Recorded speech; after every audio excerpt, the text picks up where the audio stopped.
ये बच्चों चलते हैं मेंटल मैथ पर्सन कोर्स कक्षा 7 के अगले पर्सन पर। मैं हूं हरी सर और आप देख रहे हैं मेरा YouTube channel math with Hari sir. तो बच्चों ये चैनल हिंदी मीडियम के बच्चों के लिए है।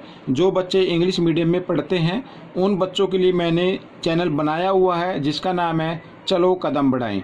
तो यूट्यूब के एड्रेस बार पर आप जाकर डालेंगे चलो कदम बढ़ाएं तो इंग्लिश मीडियम के बच्चों के लिए आ जाएगा, और अगर आप लिखते हैं मैथ्स विद हरी सर तो ये हिंदी मीडियम के बच्चों के लिए आ जाएगा।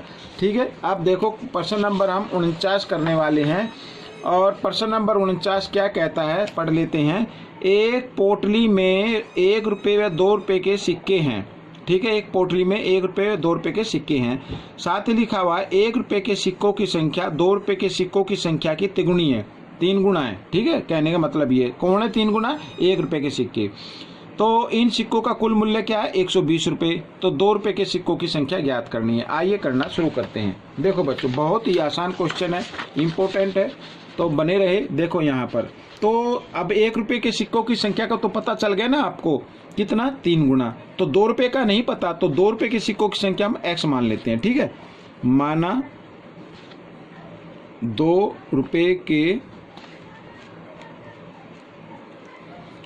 सिक्कों की संख्या, 2 रुपये के सिक्कों की संख्या x। ठीक है, 1 रुपये के सिक्कों की संख्या बराबर कितनी है? 3 गुना। किससे? 2 रुपये के। तो इसकी हो गई 3x। ठीक है, ये हो गया। अच्छा, अब यहाँ पर मूल्य भी लिख लेना है। 2 रुपये के सिक्कों का मूल्य। ठीक है बच्चों, 2 रुपये के सिक्कों का मूल्य कितना हो जाएगा? 2x हो जाएगा। भाई संख्या कितनी है? x। मूल्य कितना होगा? 2 से गुणा कर दो, 2x हो गया। और 1 रुपये के सिक्कों का मूल्य बराबर ये तो 3x ही रहेगा। 1 से गुणा करें तो 3 ही रहेगा। ठीक है, अब प्रश्नानुसार करते हैं।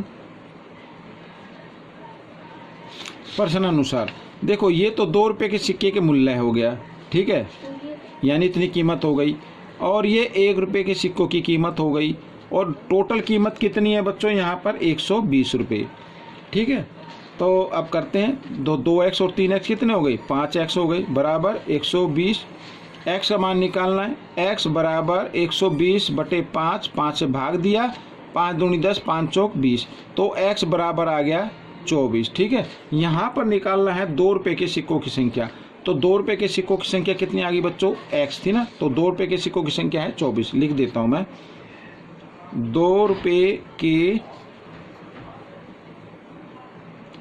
सिक्कों की संख्या बराबर 24। ठीक है, ये प्रश्न हल हो गया।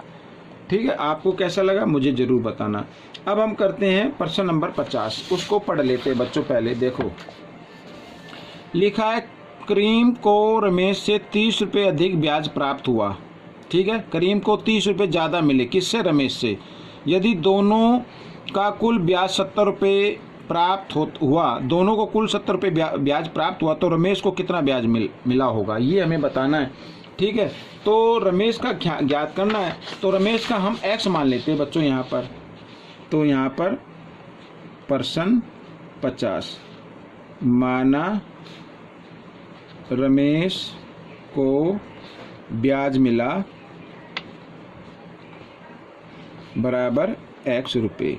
ठीक है, और करीम को ब्याज मिला, करीम को मिला है ब्याज रमेश से 30 ज़्यादा। तो रमेश का तो x है, x से 30 ज़्यादा मिला उसे। ठीक है, ये रुपये।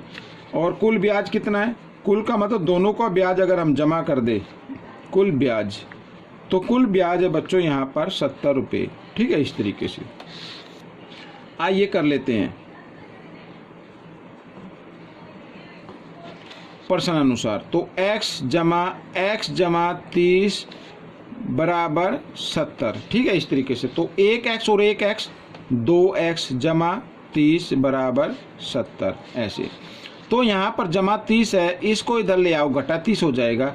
2x बराबर 70 घटा 30 बराबर हो गया 40। ठीक है, तो x का मान निकालना है तो 40 इधर ये है, 2 इधर गुणा के रूप में, इधर आकर ये भाग के रूप में आ गया, 2 से इसको भाग दिया तो आ गया 20। ठीक है, तो x का मान क्या आ गया, 20 आ गया। और इसमें लिखा था रमेश को कितना ब्याज प्राप्त हुआ, तो रमेश को 20 रुपये की ब्याज प्राप्त हुआ। लिख देता हूं मैं यहाँ पर, रमेश को 20 रुपये ब्याज प्राप्त हुआ, इस तरीके से। ठीक है, ये प्रश्न हल हो गया। आपको ये क्वेश्चन कैसे लगे मुझे ज़रूर बताएं।